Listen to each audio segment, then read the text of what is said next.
On l'appelle l'homme du tout-monde. Paul Robeson est une figure exceptionnelle et singulière.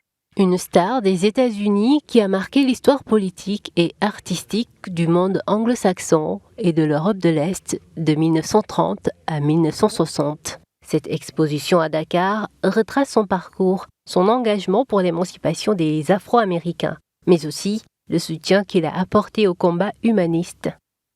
On a voulu que ce soit un homme de tout monde, c'est-à-dire qu'il a défendu aussi bien les Espagnols, il a défendu les Russes, il a défendu les Noirs en Amérique, c'est un homme dithyrambique.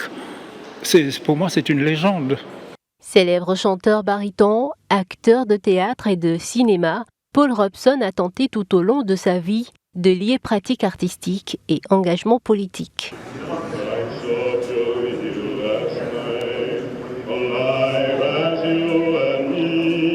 Il dénonçait par-dessus tout la ségrégation raciale, la colonisation, le fascisme, entre autres.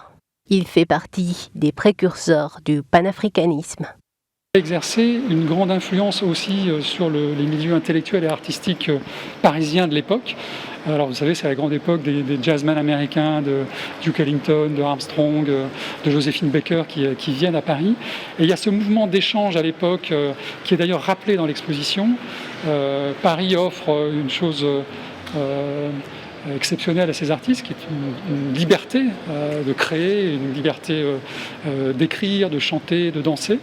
L'exposition a été conçue en 2018 par le musée du Quai Branly à Paris. Déjà présentée à New York et à Rabat, aujourd'hui elle est accueillie au Théâtre national Daniel Sorano de Dakar dans une version renouvelée.